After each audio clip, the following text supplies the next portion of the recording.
Hello అండి, అందరికీ నమస్కారం. ఇది చూడండి, మా ఇంట్లో నేను ఎక్కువగా కోళ్ళు పెంచుతూ ఉంటానండి.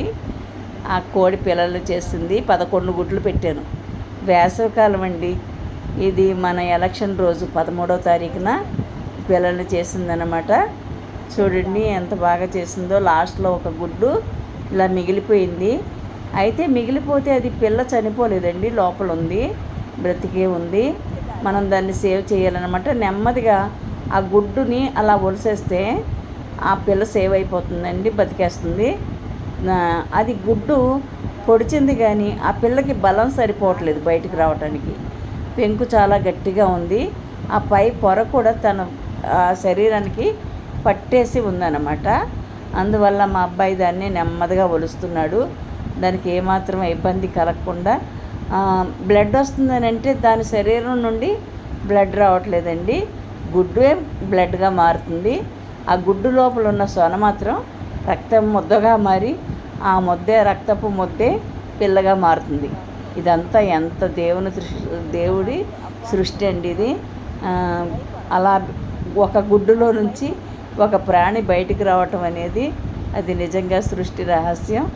చాలా చాలా విచిత్రమైన సంఘటనలు ఇవన్నీ కూడా చాలామందికి తెలియదు.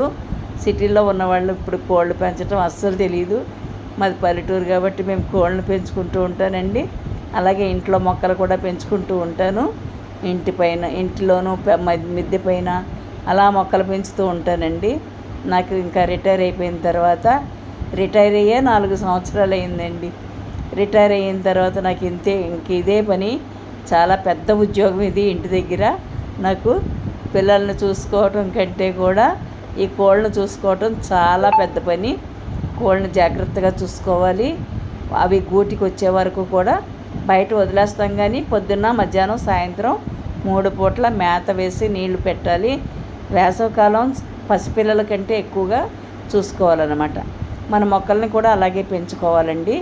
ఈ పిల్లనైతే మా అబ్బాయి సేవ్ చేసేసాడు. చాలా బాగా, అంటే బ్లడ్ ఉంది దానికి, అయినా కూడా సేవ్ అయిపోయింది. ఇది చేసి 10 రోజులు అయిందండి. ఆ తల్లి రెక్కల కింద పెట్టుకొని దాన్ని అలా కాపాడుకుంటూ అది అలాగ బ్రతికేసింది. చూడండి, పిల్ల చాలా బాగుంది, ఆరోగ్యంగా. చచ్చిపోతుందేమో 4 రోజులకి, అసలు బ్రతుకుతుందో లేదో అనుకున్నాను, కానీ అది మాత్రం బ్రతికేసింది. కాసేపటికే లేచి తిరిగేసింది అన్నమాట. తల్లి దాన్ని అంత బాగా సేవ్ చేసింది. చూడండి, ఆ పక్షి తన పిల్లల్ని ఆ రెక్కల కింద ఎంత చక్కగా దాచుకుని వాటిని అలా సంరక్షించుకుంటుందో.